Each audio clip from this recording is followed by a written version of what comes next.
नमस्कार दोस्तों आज हम चर्चा करेंगे ओवैसी पर। ओवैसी AIMM के चीफ हैं और हैदराबाद से सांसद हैं। वो उत्तर प्रदेश में अपनी पार्टी को लड़ाने आए।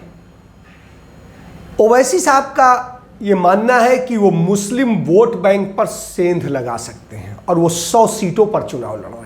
हालांकि पिछली बार भी 2017 में वो चुनाव लड़े थे, लेकिन एक सीट को छोड़कर, संभल वाली सीट को छोड़कर, जो समाजवादी पार्टी के सांसद थे उनके बेटे को उन्होंने टिकट दी थी और इस कारण से उनके वोट के कारण वही एक ऐसी सीट थी जहां उनकी जमानत जब्त नहीं हुई थी।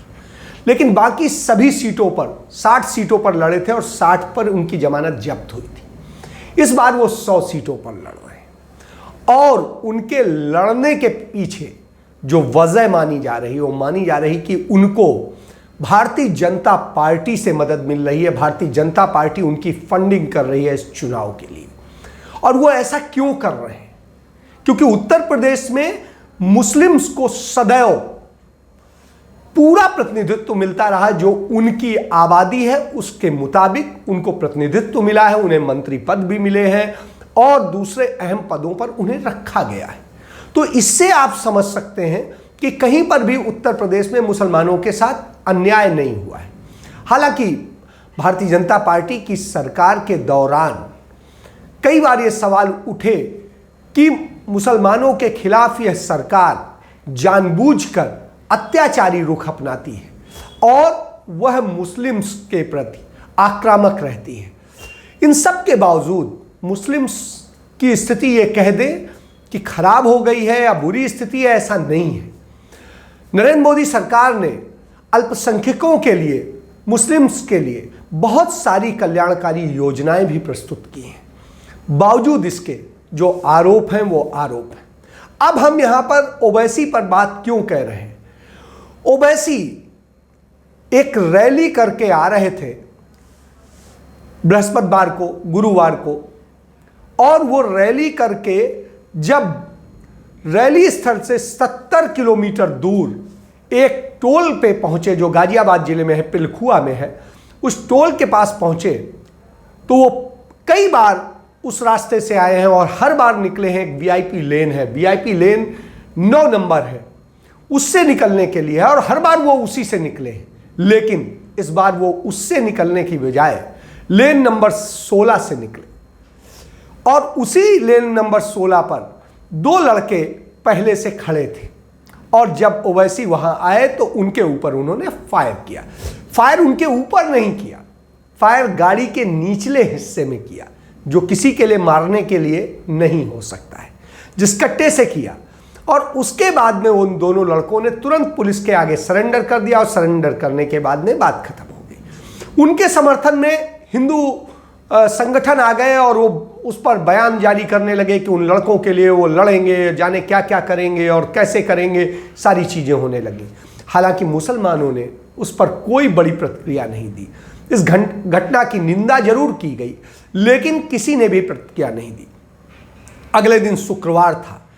तमाम मस्जिदों और तमाम सारी जगह पे संदेश दिए गए कि एक मुस्लिम नेता पर, जो मुस्लिम्स के हक की लड़ाई लड़ रहा है, उस पर हमला हुआ है, उसे मारने की कोशिश की जा रही है और ये है, इस पर एक प्रतिक्रिया होनी चाहिए। लेकिन मुसलमानों ने कोई प्रतिक्रिया नहीं दी और बड़ी खामोशी के साथ में इस पर उन्होंने रिएक्ट किया है, जो ये संदेश देता है कि वो अमन चाहते हैं। उन्होंने कहीं पर भी ना तो दंगे करने की बात करी, ना ही कहीं लड़ने की बात करी और ना ही उनको ओवैसी स्वीकार रहे, क्योंकि पिछले चुनाव में वो बता चुके हैं जमानत जब्त करके कि हमें आपकी जरूरत नहीं है, हम अपनी लड़ाई खुद लड़ सकते हैं, आप अपने हैदराबाद जाइए और वहीं पर रहिए। हालांकि ओवैसी बहुजन समाज पार्टी के साथ मिल करके बिहार चुनाव में जाकर के लड़े थे और उसके लड़ने का नतीजा यह हुआ था कि कांग्रेस करीब 25 सीटें उनके कारण हार गई थी। और इसका नतीजा यह हुआ कि जो कांग्रेसी सरकार है, जो RJD के साथ मिलकर आने की उम्मीद में थी, वो सत्ता में नहीं आ पाई और भारतीय जनता पार्टी ने जो तोड़ किया और उस तोड़ के बाद में वो सत्ता में आ गई। कमोबेश यही स्थिति उन्होंने कोशिश की पश्चिम बंगाल में, और पश्चिम बंगाल में भी उन्हें वहां के लोगों ने नकार दिया। पश्चिम बंगाल में नकारे जा चुके हैं, बिहार में स्वीकारे जा चुके हैं, वहां 5 सीटें उन्होंने जीती हैं, लेकिन उत्तर प्रदेश में उनको अभी तक वजूद नहीं मिल पाया है। हालांकि वो कोशिश में लगे हैं, नए युवाओं को जोड़ रहे हैं और उन्हें धार्मिक तुष्टीकरण की तरह ले जा रहे हैं, लेकिन उनके बयान, बहुत कटीले बयान, बहुत विध्वंसक बयान, सब कुछ आते हैं, लेकिन उनके खिलाफ भारतीय जनता पार्टी की सरकार कोई FIR दर्ज नहीं करती है, उनको गिरफ्तार नहीं करती है।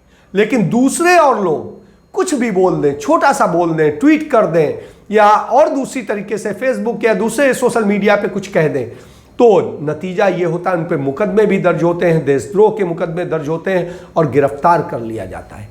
लेकिन ओवैसी के साथ ये नहीं होता है। ओवैसी ने जो भी कुछ कहा है या नहीं कहा, लेकिन नतीजा ये हुआ इस घटना के बाद में ओवैसी को जेड सिक्योरिटी नरेंद्र मोदी सरकार ने दे दी। उनकी सुरक्षा में अब CRPF की पूरी एक टीम रहेगी, बड़ी टीम रहेगी। आप समझ सकते हैं कि भारतीय जनता पार्टी के कई नेताओं पे हमले हुए, लेकिन उन्हें यह सुरक्षा नहीं दी गई, उन्हें स्थानीय पुलिस सुरक्षा देती है। लेकिन ओवैसी को सुरक्षा के लिए बड़ी बेहतर व्यवस्था की।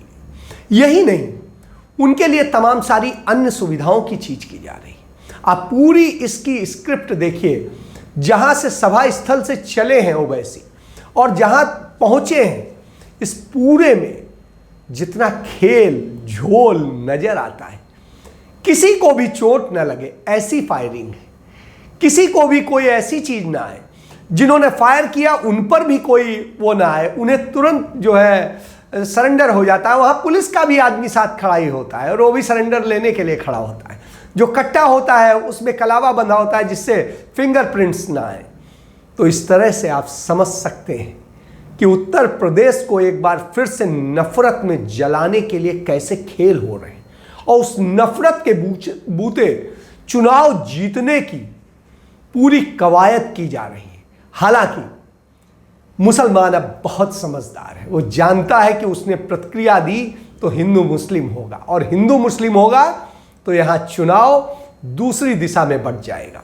और इसके लिए हर तरह से प्रयास हो रहे हैं, हर तरह से फूट डालने की कोशिश हो रही है, लेकिन वो इन सारी साजिशों को अब समझने लगा है, क्योंकि अंग्रेजों की बांटो और राज करो की नीति अब यहां भी अपनाई जा रही है। इसके साथ बहुत सारे और से पहलू भी हैं, लेकिन अब बाकी पर फिर बात होगी दूसरी चर्चा में दोबारा। कैमरामैन सुनील शर्मा के साथ अजय शुक्ला, धन्यवाद।